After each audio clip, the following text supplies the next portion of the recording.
Hello, and welcome to Straw's Community College Conservation Internship webinar for the summer of 2021. I wanted to begin with a land acknowledgement. If you're not familiar with them, they're a practice of gratitude for the original stewards of these lands and an acknowledgement of the historic and current settler colonialism these Indigenous tribes and nations continue to experience to this day. So with a deep breath in and exhale out as we ground ourselves for the rest of our time together. My name is Alba, and I'm a conservation educator with STRAW, and I'm calling in from Salinan Tribe Territory in an area also known as Greenfield, California.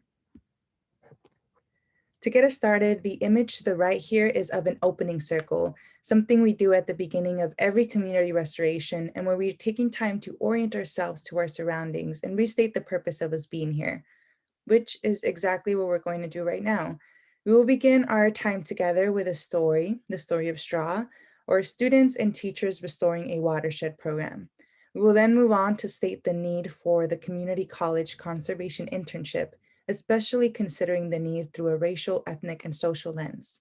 And then we'll move forward to an overview of the internship program and end our webinar by reviewing our applicant eligibility and the application process. So jumping right into it, the story of Straw really begins with one simple question. It was asked by a fourth grade student in 1992 to their teacher. So at that time, the fourth grade class was learning more about endangered species, and to do so, Ms. Rogers had decided to show the students a video about the topic. I have yet to see the video, but it impacted the students so much and left a few students really disheartened to know that there were animals that may not exist in the future. So after the film, a student raised their hand and asked, Ms. Rogers, what can we do to help endangered species? And Ms. Rogers really didn't have an answer at that time. So she decided that the students were going to learn about an endangered species that they could help because it was going to be a local one. I invite you here to take a pause and do your best educated guess, the best hypothesis of what you think this species is. You thought it through, and I bet you exactly thought it was a California freshwater shrimp. So those fourth grade students and teachers embarked on a project to learn everything about the California freshwater shrimp. It's an endangered species that depends on a healthy coastal stream to survive, and it's only endemic to the Northern Bay Area. So they met with scientists, government agencies, policymakers, and property owners to plan and fundraise for a stream restoration. They partnered up with rancher Paul Martin, and this powerful project sparked a fire that resulted in today's STRAW program, which at its core still believes that young people can make a difference now and not just when they're adults. And the teacher and founder of the program, Lorette Rogers, is still co-leading it today as a member of the Point Blue team. So the answer to this question began a journey of students, teachers, and community members working together to restore Bay Area streams and wetlands over the last 27 years. And here are just a couple of numbers, but we have worked with over thousands of students and have planted over 40,000 native plants. And we do it all with the human community. Since 1992, the STRAW program has grown, yet we still continue to work with communities in a positive relationship to solve the daunting problem of climate change and habitat loss. And we do it with high scientific rigor. We have innovated a new approach called climate smart restoration, and we make sure that all of the community members that participate in our restorations know that the plants that they're putting in the ground are designed to withstand the hard to predict future, such as surviving more rain or more drought, being tolerant to fire, and providing wildlife food resources in more months of the year to accommodate potential altered migration timing. Straw also knows that to successfully expand our mission, we must continue to empower leadership now and to develop new leaders who can help find solutions to the environmental problems affecting all of us. To do that, we need to reach and reflect our entire population. This internship is an effort to address the environmental field's historic elitism and racism, the effects of which we still see today. Dr. Jacita E. Taylor is a professor in the University of Michigan whose research includes documenting the effects of that history of elitism. In her research paper named Green 2.0, she states, The failure of environmental organizations and agencies to increase recruitment and retention of people of color comes despite the disproportionate impact of environmental hazards on communities of color and the fact that people of color poll higher than whites in support for environmental issues. That same report produces the information presented in this graph. And where we know that people of color are about 36% of the US population, and they comprise about 29% of the science and engineering workforce, but they do not exceed 16% of the staff and any of the organizations surveyed. And this has been known as the green ceiling. None of the largest budget organizations surveyed in the Green 2.0 report had leadership, whether a president, an assistant, or associate director, who was a person of color. As we can see in this graph, environmental organizations often fail to create pathways for environmentalists of color to eventually become leaders in the field, which brings us to our own internship design. Our internship program focuses on working with community college students for the same reasons that the racial and ethnic diversity seen in community colleges is not uplifted to many four-year institutions and therefore eventually not seen in the environmental field. From the undergraduate student population, we have about 6 million students who are community college students. And of those 6 million, 2 million students attend one of the largest higher education systems in the country, which is the California Community College System. Out of those 2 million, 2/3 of those students are students of color. And we really see this as an opportunity to engage young environmentalists of color early in their higher education career. So the Community College Conservation Internship aims to do just that. The goal of this internship is first for students to learn the theory behind and practices in environmental science.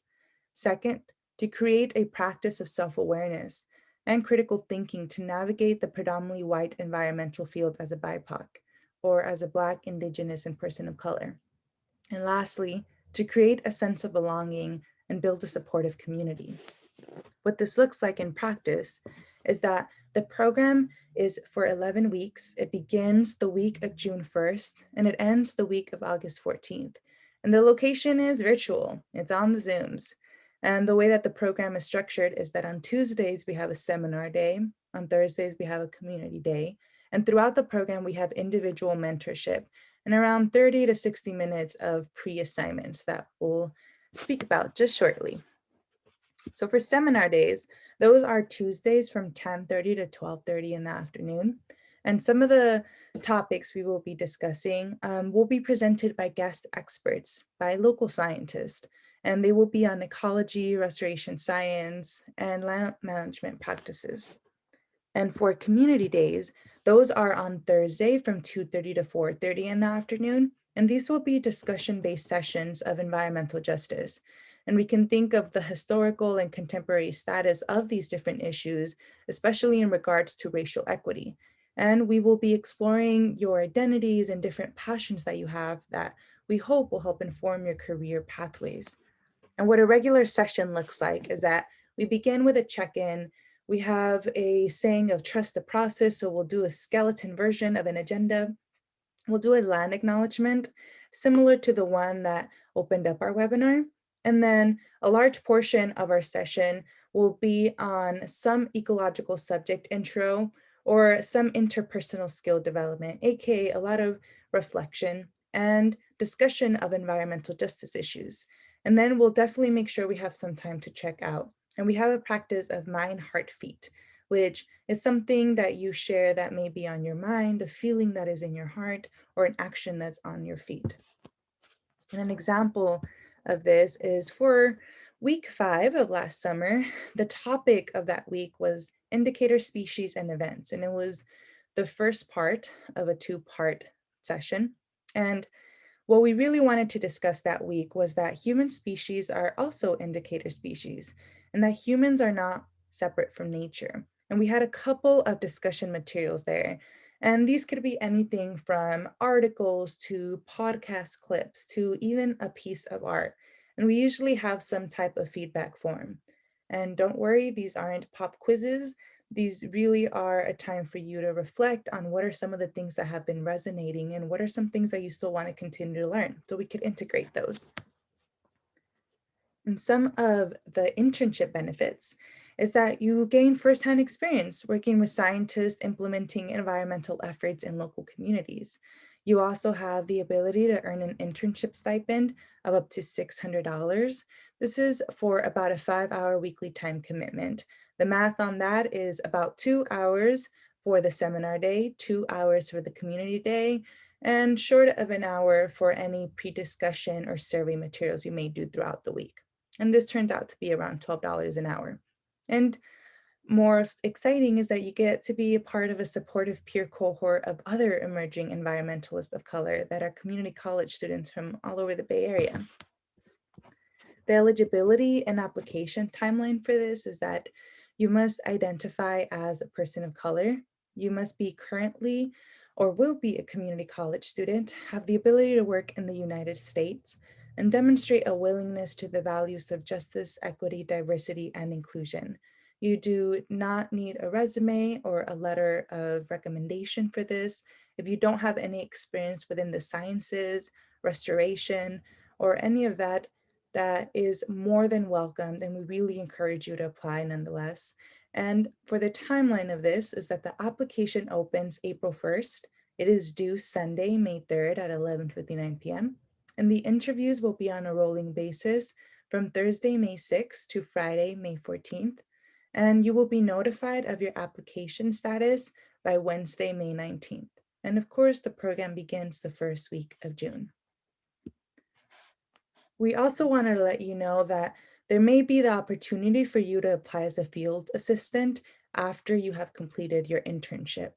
The field assistant position would potentially begin the fall of 2021, and it would be a part-time position, and it will be full day field days from 8 a.m. to 4 p.m., where you will be able to go to an active restoration site and do a couple of restoration techniques such as irrigation, seed collection, best management practices in native plant nurseries, invasive species removal, all the fun things that happen at a restoration site. Additionally, you may have the opportunity to implement some environmental education. And this pie chart really reflects how the CCI experience has positively impacted students and their career aspirations. So throughout the program, we have asked our students how this experience is informing their career pathways. And here we can see we asked, are you considering a career in the environmental field? And in the beginning of the internship, we had about half our students know that this was the field that they wanted to go into. We had about a quarter of our students who were really interested, but they were a little interested in environmental fields. And then we had about a quarter of our students say, no, thank you, but I still really want to learn more about the environmental field and environmentalism. After our internship concluded, we had the majority of our students know they wanted to pursue a career in the environmental field.